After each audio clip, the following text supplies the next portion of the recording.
Hi, this is Mommy and your Mommy Negosyo. And in today's video, I want to share with you my answer to the question, how can I effectively manage the transition from stable full-time employment to growing my business, considering the challenge of insufficient income to meet my family's budget? That was a question asked by Clary in our free 30-minute mentoring call. Now, before I forget, if you have not done so, may I invite you to hit the like and subscribe buttons so that you'll be notified when I answer more questions like this.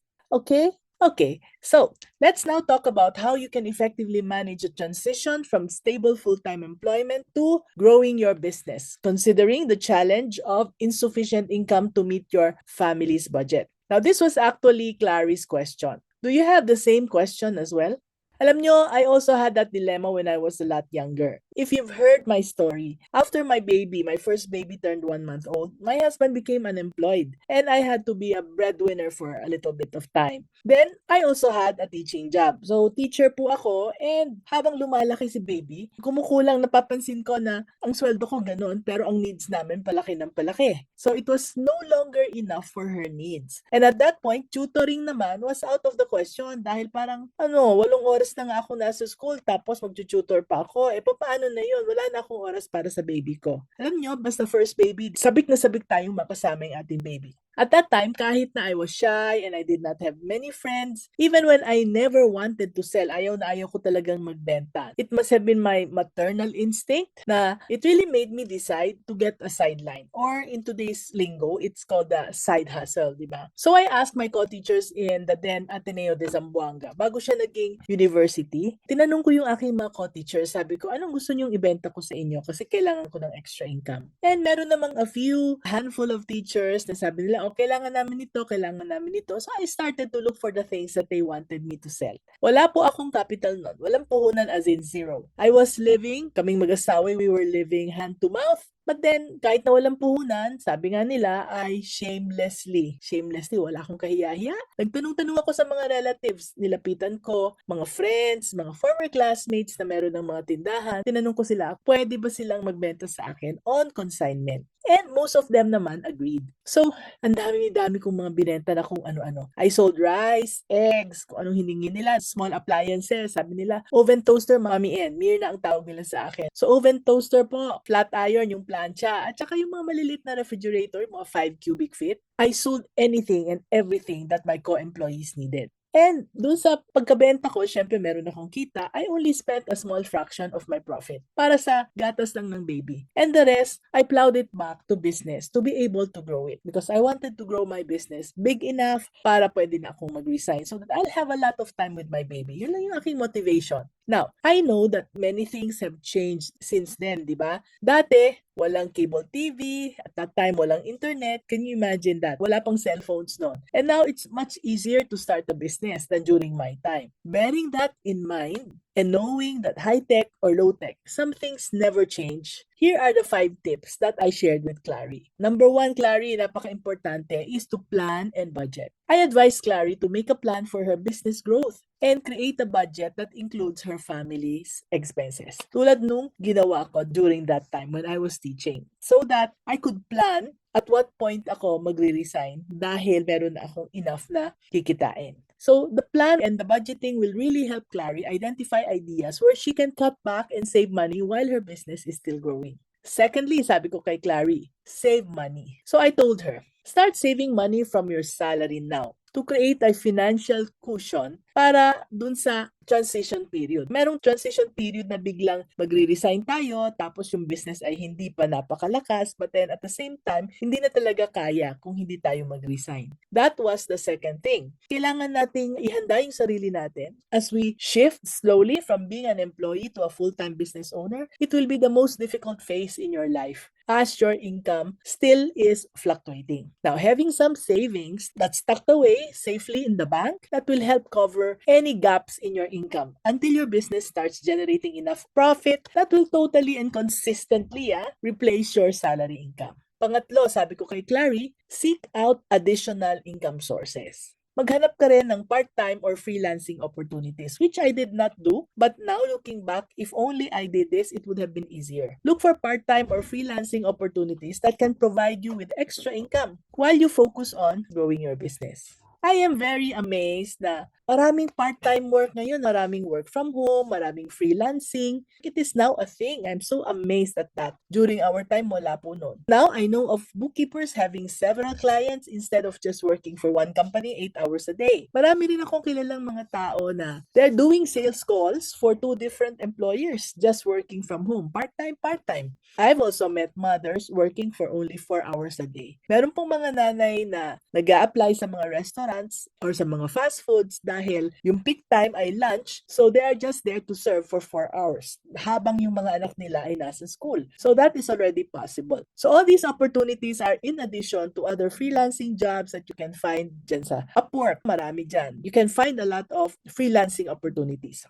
Etong mga freelancing or part-time work, pwede siyang maging tulay ng iyong financial gap. And it can support your family's budget temporarily habang hindi pa na-stabilize yung inyong business. But at this point, what I'd like to caution you, please be careful. Dahil kung minsan masyado tayong na-enjoy doon sa ating part-time or freelancing work. And kapag sobrang enjoy tayo, we might be tempted to just do freelancing permanently instead of growing your business. Kailangan tandaan natin, etong freelancing, etong mga part-time work are just for gap bridging. Hindi siya career alternative. Hindi siya dapat gawin permanently. Because if only we just focus, we will have a bigger and better opportunities if we start and grow our businesses instead of relying on the big pay of the freelancing work or the part-time job that you will be enjoying. Be careful about that. So number 4, I told Clary, prioritize essential expenses. Nako, the word essential, does it sound familiar? During the lockdown, di ba, puro essential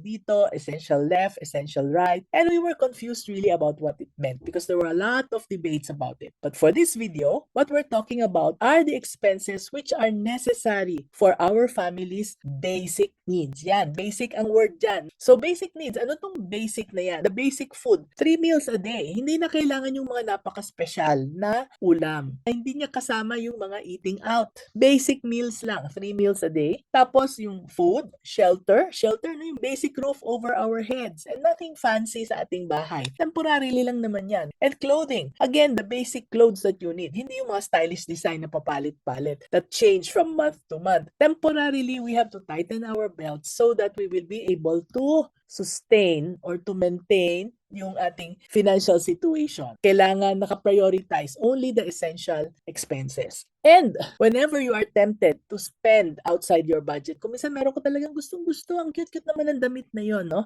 So, when that happens, hinga lang ng malalim and ask the question, okay, is this essential?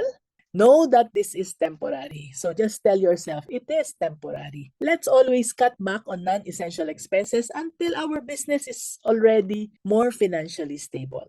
So panglima, seek support and advice. Medyo mahirap kasi itong ginagawa natin. So just like what Clary did when she went on the free 30-minute one-on-one call with me, humingi siya ng support at advice. So remember to do the same. Reach out to business mentors. Merong mga local business development centers na tulad ng Negosyo Center ng DTI. It's all over the Philippines. Meron silang tinatawag na NCBCs. NCBCs are Negosyo Center Business Counselors. So NCBCs are assigned in each Negosyo Center. Napaka-well-trained po nila. Magagaling sila. They come from the best schools and they are there to share with you lahat ng mga training videos, mga materials, mga libro ng DTI. Marami silang experiences so they can answer some of your business questions or they can even link you up with business mentors in that area kasi kilala nila yung mga business mentors na gustong tumulong para sagutin yung inyong business questions. Join networking groups ha. Kailangan meron tayong support. So merong mga networking groups na nagtutulungan for guiding each other and supporting each other. I'm not talking about the multi-level marketing or MLM groups that call themselves networking group. Ang ibig kong sabihin by networking groups is that yung mga local chapter ng Chambers of Commerce o kaya kung narinig nyo na yung BNI or Business Networking International, matulad nun. They can offer valuable insights and strategies to help help you navigate yung challenges ng transitioning from employment to entrepreneurship. So remember, it may take some time for your business to become profitable. Kaya konting pasensya lang. But with careful planning and perseverance, you can work towards achieving your goals of finally becoming a successful business owner or even a business builder. The business owner kung isa lang, kung marami na business builder na. So was that helpful?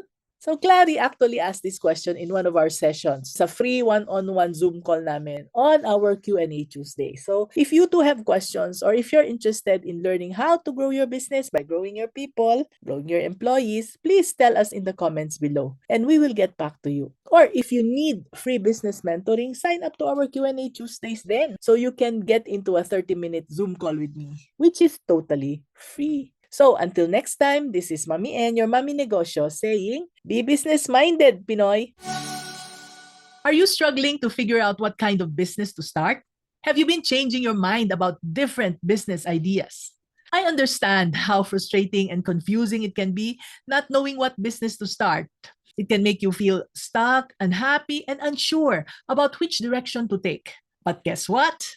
I have developed a program just for you. The Discover Your Business Calling program is designed to guide you on a journey of self-discovery, helping you find the best business idea that resonates with who you are. It also provides you with the guidance and support you need to make a confident decision and to take that leap toward a fulfilling entrepreneurial journey. Don't let the pain of not knowing what business to start hold you back any longer. Enroll in the Discover Your Business Calling program today so you can experience the joy and satisfaction that comes from building a business you love. Check out the description box below for the link to enroll. See you there!